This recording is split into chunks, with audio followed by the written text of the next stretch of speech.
Hey, what's going on, ladies and gentlemen? It is I, the microphone messiah, and I am joined by the brand new Bulletcast podcast champion 18 times over, and also Mr. Bulletcast in the bank, the Canadian Destroyer, Brandon Tan Guma. How you doing, man? Phillip, doing fantastic. Back. The championship is back where it rightfully deserves, on my shoulder, If on it was my back where it waist. rightfully deserved, it'd be with me.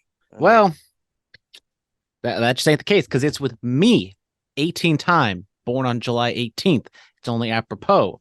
So, it's not July 18th. It's well, August. that's my birthday. My birthday is July It's 18th. August 27th. Whatever. Close to it's very close to July 18th. It felt like just yesterday was July 18th, and then now it's August 27th. I'll be 30 years old soon. It's Yeah, okay.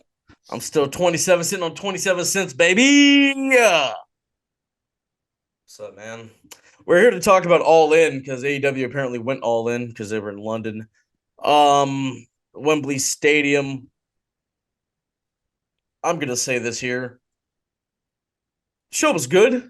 I mean, there were good moments. There were things that I really didn't care about, and be honest. Yeah, I mean, Philip, I know you're kind of more critical of AEW it's not. compared to It's. me. I mean, But it's but I not. will I mean, it's Wembley Stadium, 80,000, literally the biggest show of all time in terms of Uh, paid attendance, and I know that's going to eh, draw some criticism, but did WrestleMania just do 90,000 tickets? Is well, it? that's over 2 days. Some it's all about semantics, but Yeah. I do agree the show was good. Nothing like blew me out of the water. And if you would have told me 3, 4 months ago, whenever they first advertised this show, in totality what was going to happen and how, if you would have told me this is the grade for All Out I'm going to get, or All In, I was like okay, but I think they could have done better. It was a good show, don't get me wrong, but I think there were some high points and some low points which we will get through. There are obvious things that could have been better. There were like, yeah, it just felt like some stuff was just thrown together and it just happened. But yeah, I mean, let's go. I think I have. Do I have the card? I do have the card here. I'll be the card guy today. I'll give you a break. As the champion, I'll take a back seat. You can do my job for once. It's Yeah. okay. 7:45. MJF and Adam Cole Bay defeat Aussie Open to become the Ring of Honor Tag Team Champions. This was kind of the big thing going in to the main event. Will they win? Will they be on the same page? Will they? Won't they? They did. Tag team champions now. Congratulations. How do you feel?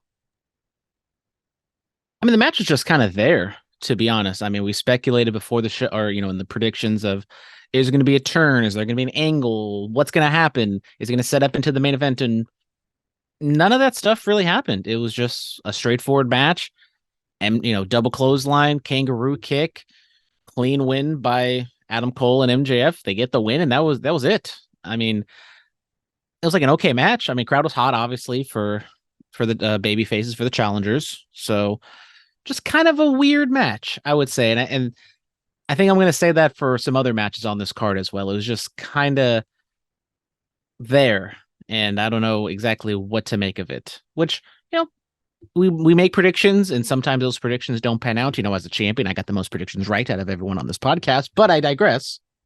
But yeah, the match was like fine. And also, you skipped over the first hour of the pre-show when we finally got the Grado Jeff Jarrett confrontation we've been waiting for, even though we did not get any Madonna. I guess Tony Khan, that's out of his price range. Yeah, he spends money on mini men for the ass boys, but doesn't get living on. It's just a lot. It's just a lot. It's a damn shame. Yeah, that happened. Hook defeated Jack Perry via submission. FTW rules. Two-time FTW champion. 820. Match was fun. I mean, Really, I I don't have enjoyed the anything well. to I say. mean, I enjoyed the match. I would probably say I like this match more than the actual legitimate first match of the pre-show. But I mean, no one's going to talk about that now because of, once again, death taxes and CM Punk drama. Because they pull out, Jack Perry comes in on a limo. JR weirdly points out it's not a huge limo, but it's still a limo, kind of, I guess. And they fight on the outside on the stage. Jack Perry looks into the camera, says that this is real glass. Go cry me a river. They go finish the match. Hook wins. Good for him. And allegedly, there was a physical confrontation between CM Punk and Jack Perry right before CM Punk goes out for his match and the pay-per-view starts. What the hell? This There are too many confrontations happening with CM Punk. We like they're working us. Like come on. Come on. If he's that hard to be around, then fire him. I don't understand. I really don't understand. I mean, a lot of these things are like he said, she said. Well, I guess like the CM, It's all a but work. I mean, this one really is because there's like at the moment right now we're recording this. I don't know, 8 hours after it kind of happened. It got reported 9 hours, and there's like multiple different not sources, but just multiple different stories on exactly what's going on. So it's like, was it like CM Punk's fault? Was it Jack Perry's fault? Some people say CM Punk threw the first punch or the first agitation. Well, Perry chest bumped him. It's just a whole thing. And it's like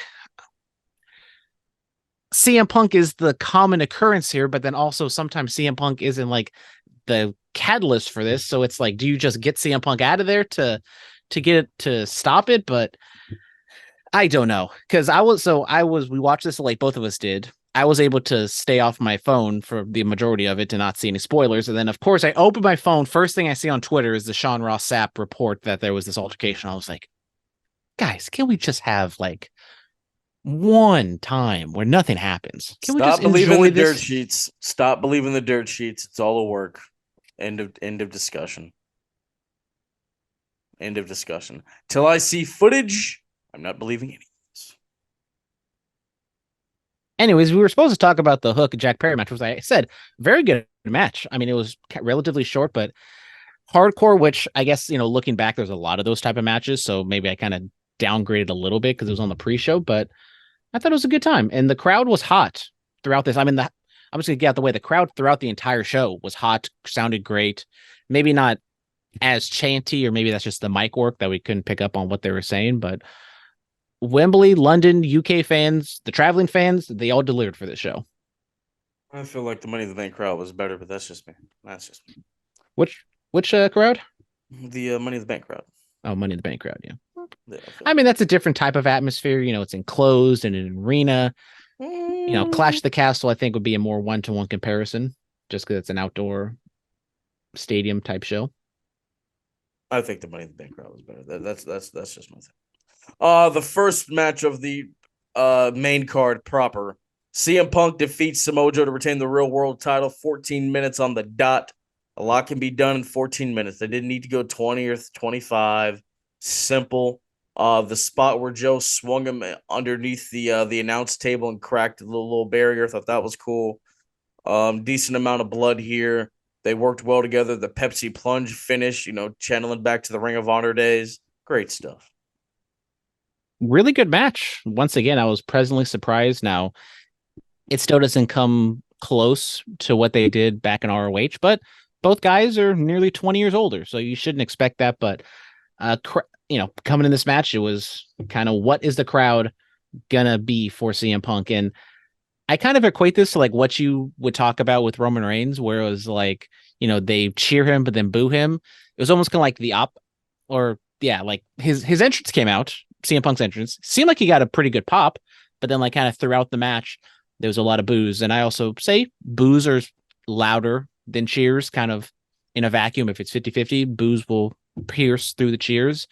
So I don't know what to make of that, but I thought it was a good match.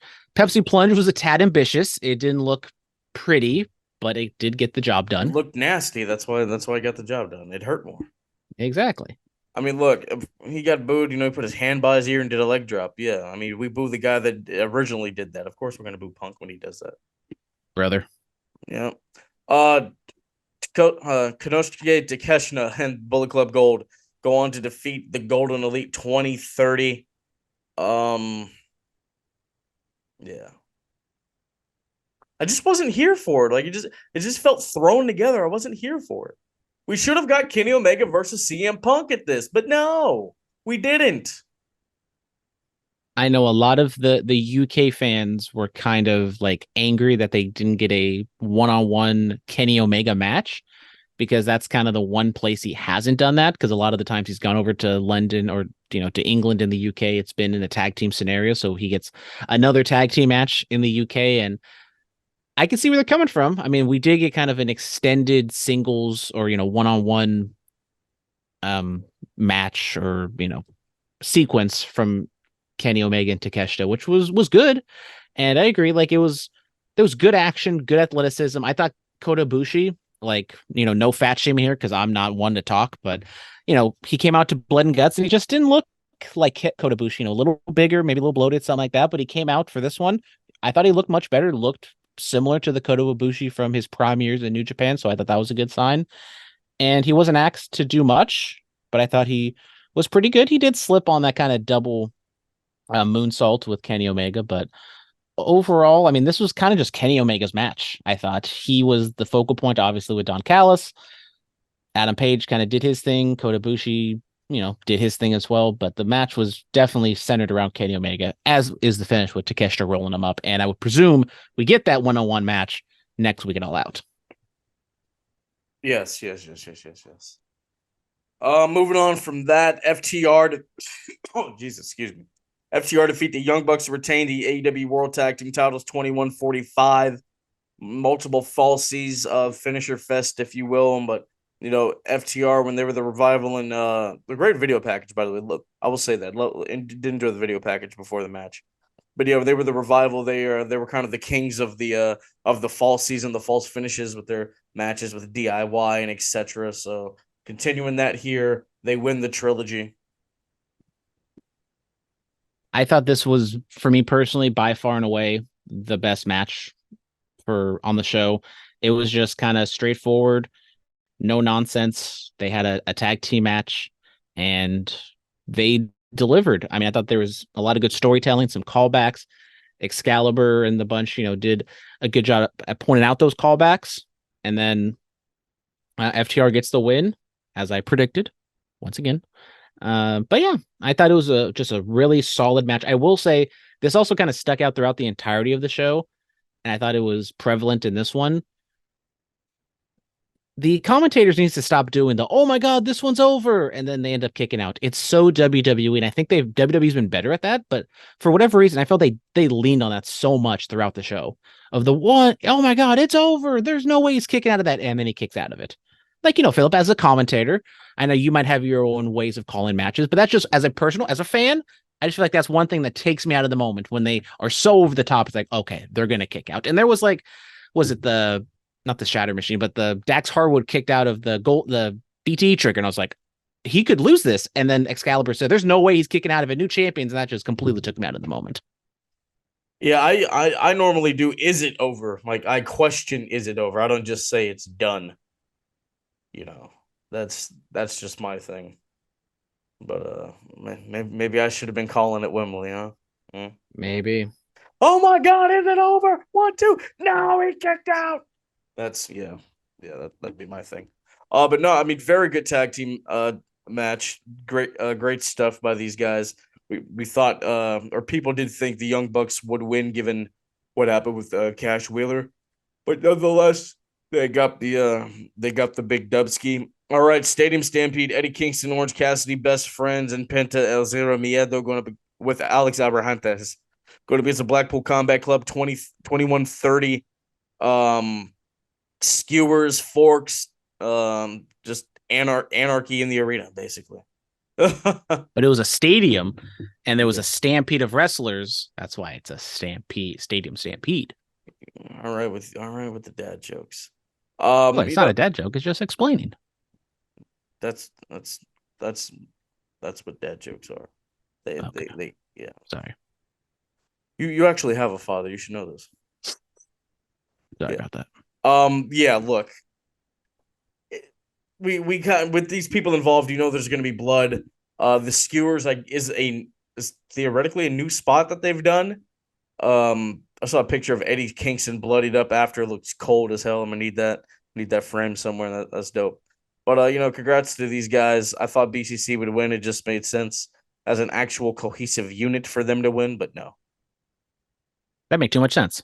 Yeah, it's just throwing a whole bunch of people together and having them win a match. What is this? Survivor Series 1991?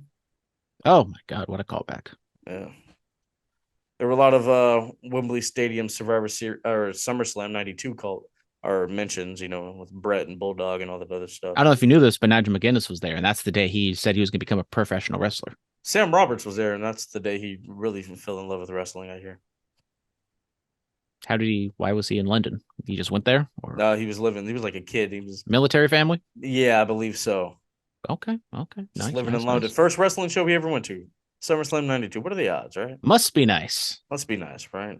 When time machines are invented, boy, I'm going. Yeah, so that happened. Congratulations to Saraya, former Paige.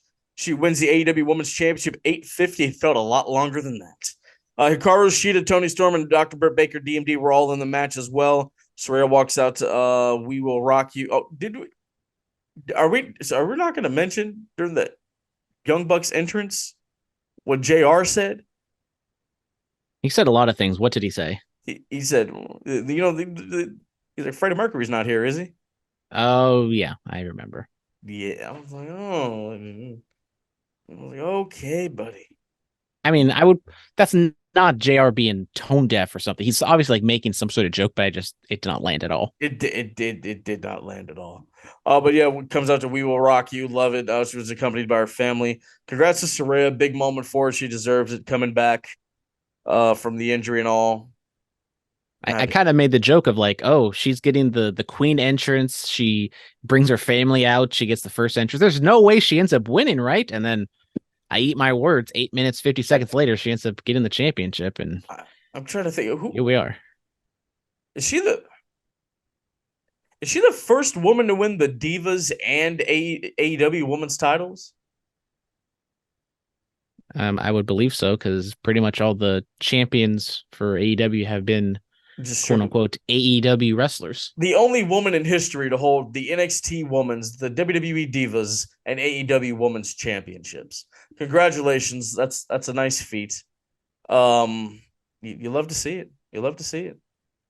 Yeah, I mean, it wasn't like a catastrophe, but it was just kind of there. Crowd wasn't really didn't care too much. It was very sticky with a lot of the emphasis on the Outcast and Tony Storm and Saraya, and the family got involved. Tony Storm hit Saraya's mom, and then the Saraya's mom goes all crazy and has to hold her back. And yeah, well, I mean, I guess the Outcasts are breaking up, or maybe it's just a little bump in the road for them. But it was yeah, and then also like I know I picked Britt Baker to win. That kind of led into the Adam Cole prediction as well, but she was just kind of there, and it kind of does play into the fact of she's been in a cold streak recently. Like after she, dropped the championship, Jamie Hayter wins, and Jamie Hayter's kind of taken the ball and become that like face of the AEW women's division right now. And Britt Baker, who was there since the beginning, has just kind of fallen by the wayside, hasn't improved, and hasn't taken that next step like we all thought she would. Maybe she could take the next step somewhere else. I don't know. Let's switch it up. Darby Allin and Sting defeat Swerve Strickland and Christian Cage in a coffin match, 16 minutes on the dot. Sting taking crazy bumps at 64 years of age. Why? Darby Allin doing the coffin drop onto the coffin. Well, and Swerve moved out the way. That looked gnarly. Swerve taking a bump on the coffin because Christian Cage slammed the door shut so he wouldn't get thrown in it. Veteran instincts. Chaotic and fun.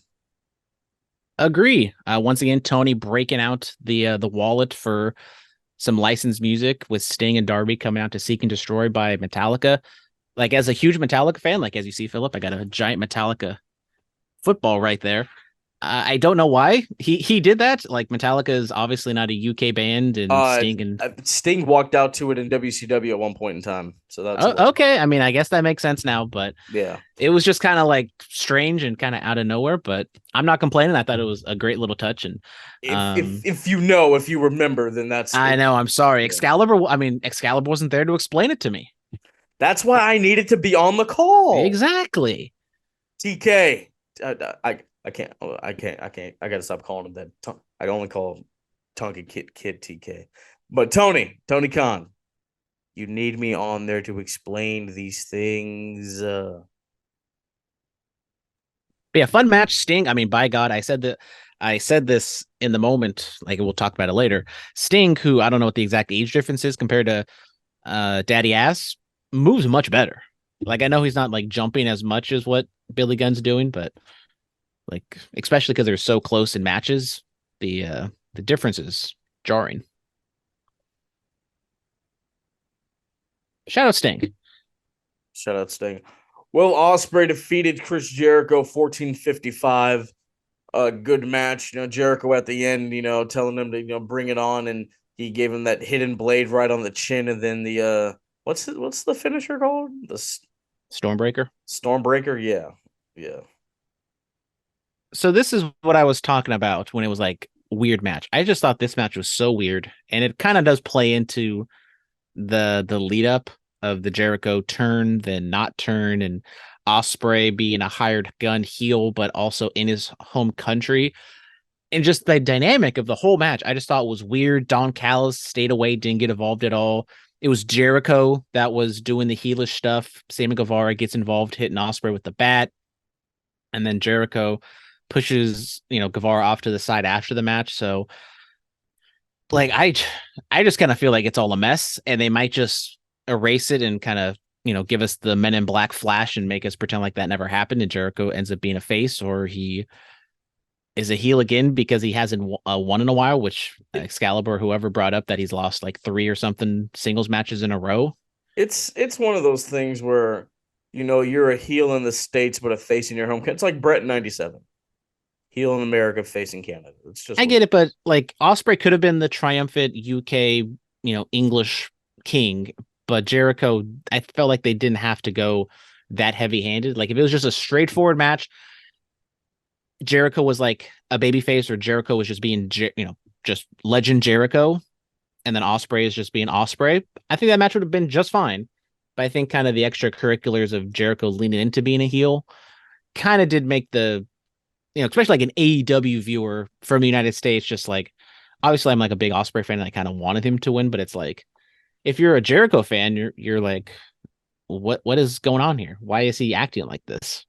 And then like Don Callis was nowhere to be seen. I mean, he was there, but he didn't do anything. it was one Wasn't of even on those commentary. things that was just rushed and thrown together again. Yeah, I mean, I enjoyed it. It was good. I thought it was good.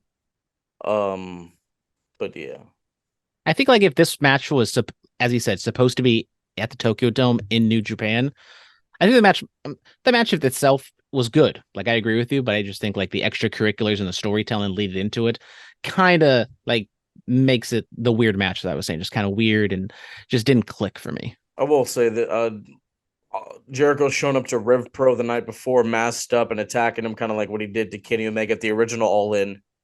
When he dressed up as Penta, just little callbacks like that, I think are cool. Yeah. Badass Billy Gunn and the Acclaimed defeat House of Black 1050. House of Black walk out with a lantern paying homage to Wyndham Rotunda, Bray Wyatt. The lights go out, you see the fireflies. They did do a little tribute to him on 0 Hour. Renee Paquette read a quote of his. Go check out our Bray Wyatt tribute, that please. Yeah, shout out FTR. They had 3 black bands, had Bray, Brody, and Jay. So there was a Yes. lot of representation on this show. Yes, there was. But 1050, Billy Gunn. How old is Billy Gunn? Do we know? Let's see. Well, let's clicking on the old Wikipedia. He is 59. 59. Yeah, there you go. Bam. He will be 60 in November. And doing my reference to Sting, how old is the Stinger? How I old can is find him. Where is he? There he is. how old is the Stinger? Sting is 64, so he's 5 years older than Billy Gunn. Yes. It's a face paint. The face paint makes him look way younger. Oh, of course. And also just the way he moves. Yeah, Actually, 4 years older because Billy Gunn's birthday is in November. So yes. there you go. But congrats to Billy Gunn. Gold once again around his waist or shoulder. The Acclaim, top of the world. Everybody loves the Acclaim. Mercedes Monet was in attendance at All In. She loves the Acclaimed. Head nodding along to their theme. Good stuff. Yeah, kind of strange because I was watching the pre-show a little bit, and they did show her there as well. So, and I wonder why they just didn't show her during the women's match. Like, I get it, you don't want to get people's hopes up, but it's logical that if you have her and you have permission to show her, like, show her during the women's match and It get was just people's get. it was just worked out with New Japan, brother. That's all. But yeah, what do you think of the six man? I thought it was good. Very straightforward, kind of a palate cleanser. They said this was a no holds barred match again, so I mean, this wasn't super hardcore, but this match, the coffin match, Stadium Stampede, and the FTW match, all quote unquote hardcore matches. I would say a little much on the show, even though it was like a 5 hour show in total, but it was just kind of run of the mill. As I said, Billy Gunn kind of lumbering around. He did the spot where he just like kind of he did like the Great Khali almost, where he was just chopping all three of the House of Black members without even like moving. Pretty much, they just all run into each other. But Acclaimed is over. There's a lot of scissoring, and Billy Gunn gets possibly his last championship ever. So good for them. I mean, I love House of Black, but as I said, I kind of hope they would lose just so maybe they split off and they kind of do their own things. We get AEW television. All right, the main event, AEW World Title, 29 minutes on the dot. Maxwell Jacob Friedman, the devil himself, retains against one half of the Ring of Honor Tag Champs, his partner, Adam Cole, Bebe. A lot of spots. They did a comedic spot. They'd thrown the chair back and forth. MJ put a new spin on the Eddie Guerrero by putting the chair over his neck. I thought that was funny. Roderick Strong comes out there. Cole tells him to get out of there. He gets rolled up, MJF, and still AEW World Champion. What are your thoughts? What are your thoughts? What are your thoughts? I don't And there know. was no turn. There was no turn. We thought it was going to happen. Tony Khan said, "Yeah, you can think it, but we're not going to do it." Which I kind of commend them for, I guess, because everyone was like, oh, which way they turning? Is it going to be Adam Cole? Is it going to be MJF? We didn't get any Kingdom like on the show at all. We did get a lot of Roderick Strong on the show. But yeah, no turn, no nothing. I wasn't like a big fan. Like there was some comedy in the match, and like I get it, it's what their shtick is kind of, but it just I'm not a fan of that. I mean, I enjoyed like the first 5 minutes when they played it super straight. They had like a really clean technical like grappling match. I very much enjoyed that. And then kind of when Adam Cole and MJF kind of just threw caution to the wind, just like we're trying to kill each other. I enjoyed that as well. But then kind of the extra gimmicks sprinkled throughout, like 29 minutes, I would say like half of that. So 15 of those minutes, I would say had some shtick somewhat involved, especially like the ending with, ref bumps, Adam Cole hitting a Panama Sunrise on Bryce Remsburg. We get the double fake down. Just, I thought there was a lot of gaga in this match that didn't need to be there. And I thought it was like the best and the worst of kind of the whole MJF Adam Cole storyline. And now we don't have a turn. No logical next step with a pay per view coming up next week. Was what's going to happen? Like, I guess that's good television because you don't know what's going to happen, but I don't know what's going to get people to pay $50 again for a world title match if there is even going to be a world title match on that show. I got the plug. I'm chilling. I'm chilling. But yeah. Would be nice if that plug showed up to this podcast. Oh no. Oh no. That plug is dead and buried. Oh, okay. Yeah, I have a new plug. A plug a plug that actually that would show up if I asked. Yeah. But look, it left us wanting more. It left us wanting something that there wasn't that crescendo, there wasn't that cap on an event that's supposed to be the biggest ever. It had nothing like that. That was the other thing. Like I think that's the issue with All Out next week is they're forced to continue the story, and it just didn't have that crescendo. Like it didn't even need like a crescendo, just like a chapter end. I would say this didn't feel like a chapter end. It was just like the end of the page. You know what this felt like? It felt like when WWE first started doing the Saudi shows, just a big show just to do one. Yeah, I also kind of equated it to that Australian show, the Australian Stadium show. Well, at least no, there were stories told there.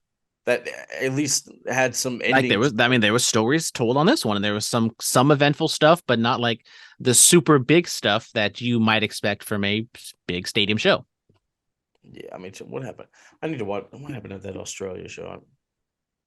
Let's see, what was Buddy it Murphy called? won the cruiserweight championship. There we go. There we go. That was the big thing. Oh man, yeah. But what are you grading All In? Is this better than the original?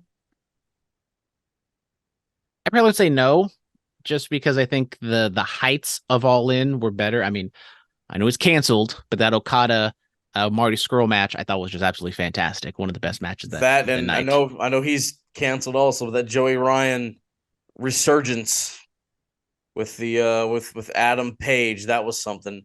And then obviously you have Cody winning the NWA title and the Jericho showing up and the 6 man that ended like right when they cut off. Was, they packed a lot of stuff in.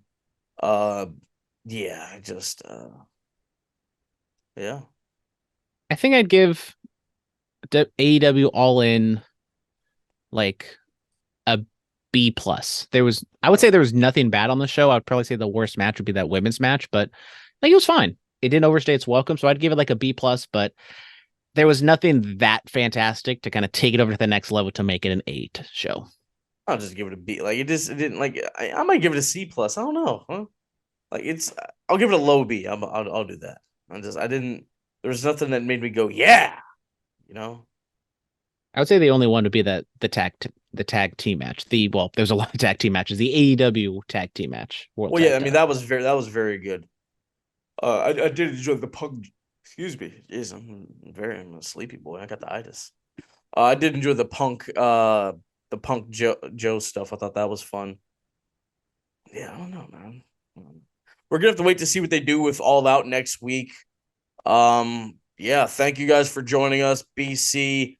We will be back next week. We're gonna be recapping everything. We'll talk the Monday Night Raw, maybe some NXT.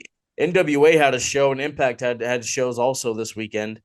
So we're gonna be talking all that kind of stuff. Thank you guys so much. Be safe and stay dangerous. Yes, sir. Are you ready for the Bray thing now?